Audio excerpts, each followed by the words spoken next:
So, as for the question, would I recommend the book? Without a doubt, I would recommend this book. It was super easy to read and follow. It had a great storyline, an ending I wasn't expecting, and fantastic character development. Hi everyone, my name is Terry Westwell and today is Tuesday, which means it's time to discuss our Panic at the Book Club book of the week, which is 5 Survive by Holly Jackson. If you like reading romance, fantasy, or even thriller, basically anything fiction book related, then I suggest you head on over to the channel's intro video, where you can find out more information on how you can take part in this online book club. We list the next 4 books down below and on TikTok, along with the discussion dates. That way you can choose a genre that best suits you and the best time frame to read it in. We also accept your book feedback in a wide manner of ways. Post your comment below a video, send in a voice note, or even send me a short video clip of you discussing the book. Alternatively, you can just send me a direct message. 18-year-old Red and her friends are on a road trip in an RV headed towards the beach for spring break. It's a long drive, but spirits are high. That is until the RV breaks down in the middle of nowhere, and as the wheels are shot out one by one, the friends realise that this was no accident. There's a sniper out there. He's watching them and he knows exactly who they are. One of the group has a secret that the sniper is willing to kill for. As a game of cat and mouse plays out, the group desperately tries to find help. But buried secrets are forced to light, and tensions within the group reach a deadly level. One thing's for certain, not everyone will make it out alive. This is the spoiler-free section of the video, where we'll discuss all of our spoiler-free points before moving on to a clearly marked section of the video, which will contain spoilers and more specifics about the book. As usual, let's start with the chapter lengths. They were super reasonable and most of them were around that 10-page mark or less. I do love a good short chapter and I enjoyed how parts of this book were split into sections, which indicated the time as the evening went on. It did take me a while to get into this book, however, I think that was more of a me issue than any actual fault with the book. It did jump into the story pretty quickly and overall the pacing was quite good. It never felt like it dragged on, but it also never felt rushed, and I think that constant reminder of the time throughout the book did actually help. I really did like most of the characters, even if they were frustrating at times.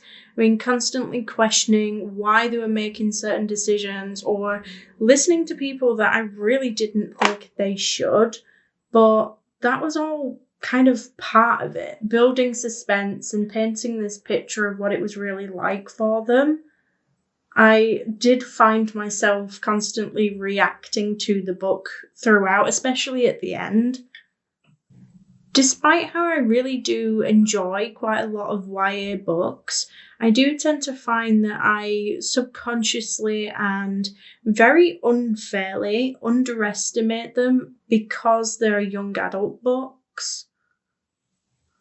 Yes, they do tend to be pretty easy to read and follow, but by all means, that doesn't mean that they have to be predictable and can't be just as good as any other book. And I think that 5 Survive really proves that. I loved the ending. I thought that it was a brilliant mix of leading the reader to that final conclusion while still keeping the book tense and genuinely surprising. I think I enjoyed this book a lot more than some of the more adult thriller books that we've been reading recently. Now moving on to the section of the video where I suggest if you haven't read this book yet, go do that first because beyond this point there will definitely be spoilers.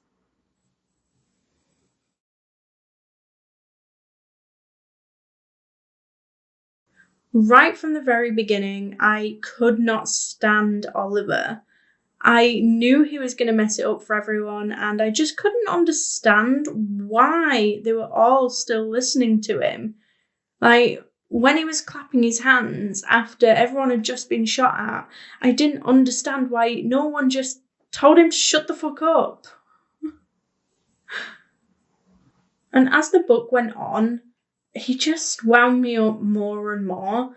And perhaps I should have felt a little bad for him. I mean, his girlfriend cheated on him and he found out his mum was super crooked. But, like, I just couldn't find myself to muster up any sympathy for him, even after all that. But he was pretty horrible to his girlfriend and pretty much everybody else that wasn't him.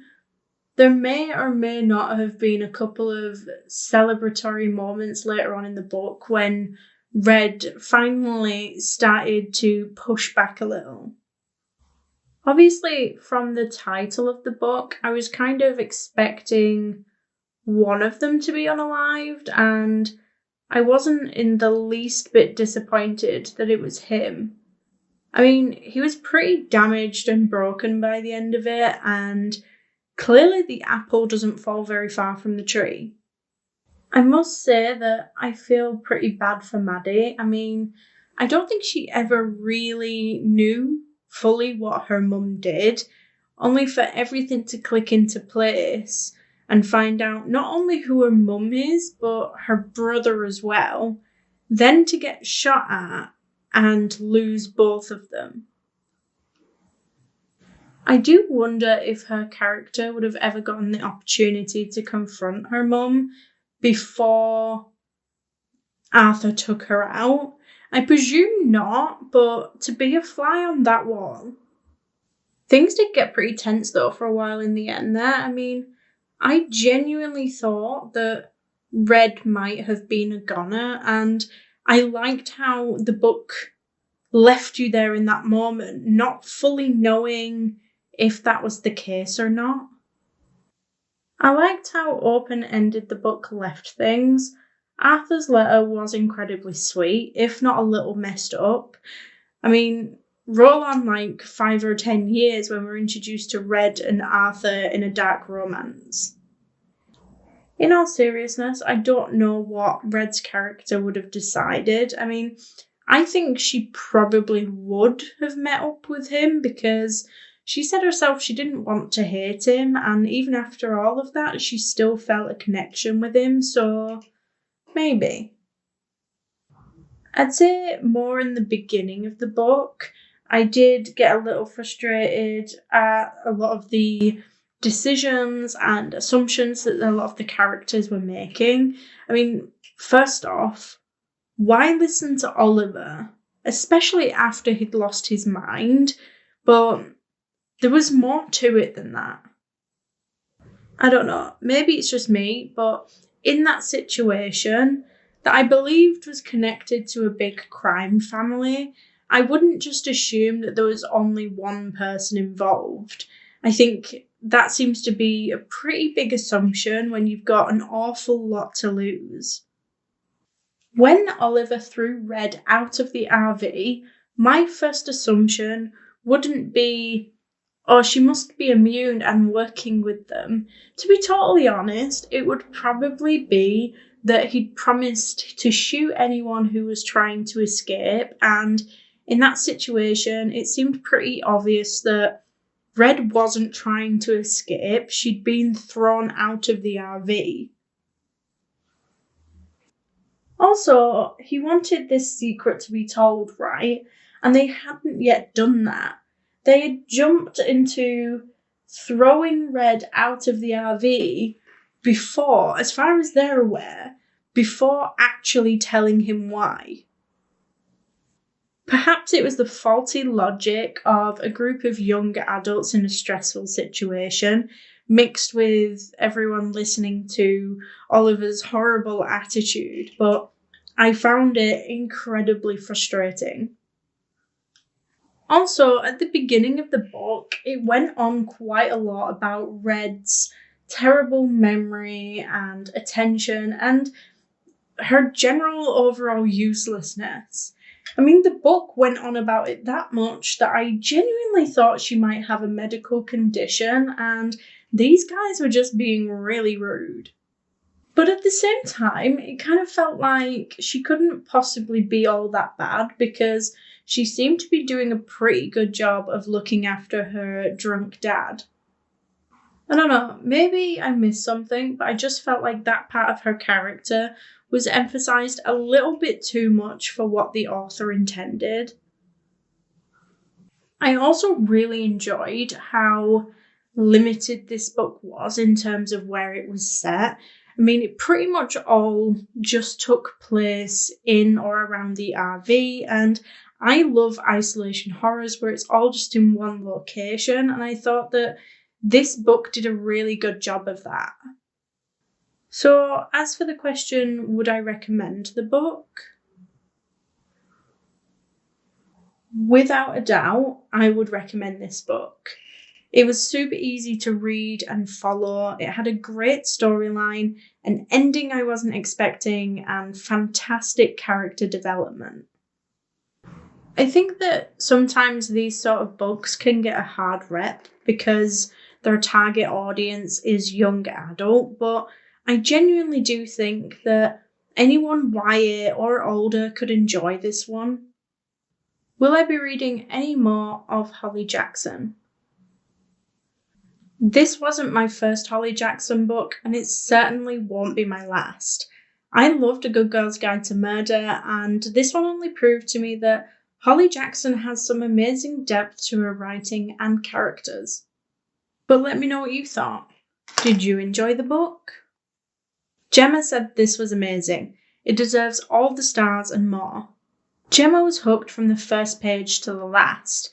It was gripping, thrilling, with many secrets uncovered and a perfect finish. Like me, Gemma had a passionate dislike for one of the characters. He genuinely made her mad. She would highly recommend this book. She devoured it, earning a well-deserved 5 stars. Holly is yet to let her down. Next week, we'll be discussing King of Wrath by Anna Huang, so don't forget to get your comments and thoughts in by Monday, the 3rd of June at the latest to be a part of the discussion. You can now do this on YouTube, TikTok, or Instagram. The following week will be God Killer, but don't forget if you do need a little bit longer to read a book, we do now list the next 4 below and on TikTok, along with the discussion dates. That way you can choose the genre that best suits you and the best time frame to read it in. Thank you all for joining, and if you like this video, please don't forget to like and subscribe. It is always appreciated, and I will see you next week. Bye!